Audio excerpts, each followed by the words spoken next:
ಒಂದು ಸಮೀಕ್ಷೆ ನಡೀತಾ ಇದೆ.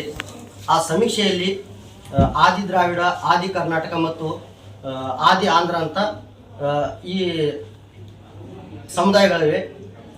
ಈಗ ಒಂದು ದಲಿತರಲ್ಲೂ ಒಂದು ದೊಡ್ಡ ಹೋರಾಟ ನಡೀತಾ ಇದೆ, ಎಡಪಂಥಿ ಮತ್ತು ಬಲಪಂಥಿ ಅಂತ.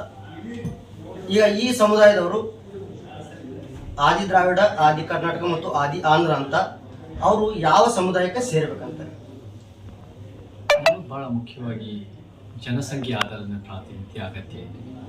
ಜನಸಂಖ್ಯೆ ಆಧಾರದ ಮೇಲೆ ಪ್ರಾತಿನಿಧ್ಯ ಅನ್ನೋದೇ ಒಂದು ಮೀಸಲಾತಿಯ ಪರಿಗಣನೆ. ಸೊ ನಾನು SC ನಲ್ಲೂ ಒಳ ಮೀಸಲಾತಿ ಬೇಕಿದೆ, ST ನಲ್ಲೂ ಒಳ ಮೀಸಲಾತಿ ಬೇಕಿದೆ, OBC ನಲ್ಲೂ MBC ಬೇಕಿದೆ, MBC ಒಳಗೆ ಒಳ ಮೀಸಲಾತಿ ಬೇಕಿದೆ.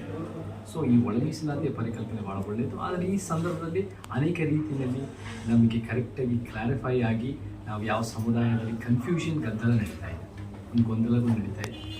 ನಿಮ್ಮ ನಾಯಕರು, ನಿಮ್ಮ ಮುಖಂಡರು ಯಾವ ಥರ ವ್ಯಾಖ್ಯಾನಿಸ್ತಾರೋ ನೀವು ನಿಮ್ಮ ಸಮುದಾಯನ ಗುರುತಿಸಿ, SC ಲೆಫ್ಟ್ ಆಗಿರ್ಬೋದು, SC ರೈಟ್ ಆಗಿರ್ಬೋದು, SC ಟಚಬಲ್ ಆಗಿರ್ಬೋದು, ಇದನ್ನು ಗುರುತಿಸಿ ಇದರ ತಕ್ಕಂತೆ ಪ್ರಾತಿನಿಧ್ಯ ಕೊಡುತ್ತೆ ಸರ್ಕಾರ ಅಂತ ನನ್ನ ನಂಬಿಕೆ ಇದೆ.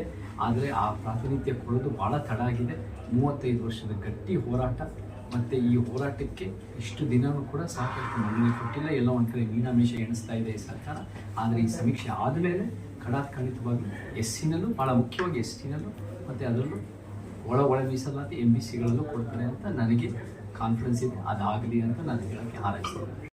ಈ ಒಂದು ಟೆಕ್ನಿಕಲ್ ಪಾಯಿಂಟಲ್ಲಿ ನಾನು ಮಾತಾಡೋಕ್ಕೆ ಹೋಗಲ್ಲ. ಭಾಳ ಮುಖ್ಯವಾಗಿ ನಿಮ್ಮ ಆಯ ನಾಯಕರು, ನಿಮ್ಮ ಒಂದು ರೀತಿ ಮುಖಂಡರು ಅವರು ಭಾಳ ವೈಜ್ಞಾನಿಕವಾಗಿ ಇದನ್ನು ಆಲೋಚನೆ ಮಾಡಿದ್ದಾರೆ. ಇವಾಗಿರೋದು ಖಂಡಿತ ಕನ್ಫ್ಯೂಷನಲ್ಲಿದೆ. ಇದೆ.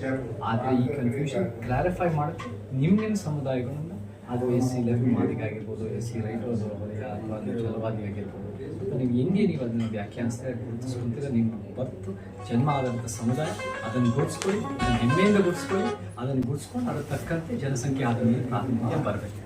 ಇನ್ನು ಕೊನೆಯ ಪ್ರಶ್ನೆ ಸರ್, ಈ ಒಂದು ದಲಿತ ಸಮುದಾಯದಲ್ಲಿ ಅಂದರೆ ಎಡಪಂಥಿಯಲ್ಲಿ ಸುವರ್ಣಿಯರು ಬರ್ತಾರಾ ಅಥವಾ ಇಲ್ವಾ ಅಂತ ಅದನ್ನ ಕ್ಲಾರಿಫೈ ಮಾಡಿ. ಸವರ್ಣ ಮತ್ತು ಅವರ್ಣ ಅನ್ನೋ ಪ್ರಶ್ನೆ.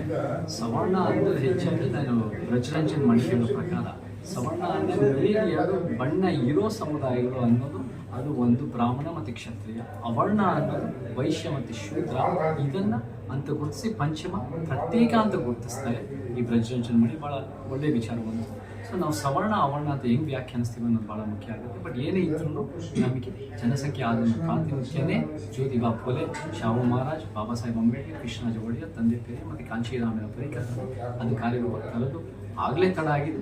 ಇನ್ನೂ ತಡ ಮಾಡದೇ ಇರೋಂಗೆ ಜನರಿಗೆ ನ್ಯಾಯ ಒದಗಿಸಿ, ಶಿಕ್ಷಣ ಉದ್ಯೋಗದಲ್ಲಿ ಒದಗಿಸಬೇಕು ಮತ್ತು ಬ್ಯಾಕ್ಲಾಗನ್ನು ಫಿಲ್ ಮಾಡೋಕ್ಕಿಂತ ಮುಂಚೆ ಇದನ್ನು ಒದಗಿಸಿ ಕಾರ್ಯರೂಪಕ್ಕೆ ತರಬೇಕು ಅನ್ನೋದು ನಮ್ಮ ಬೇಡಿಕೆ.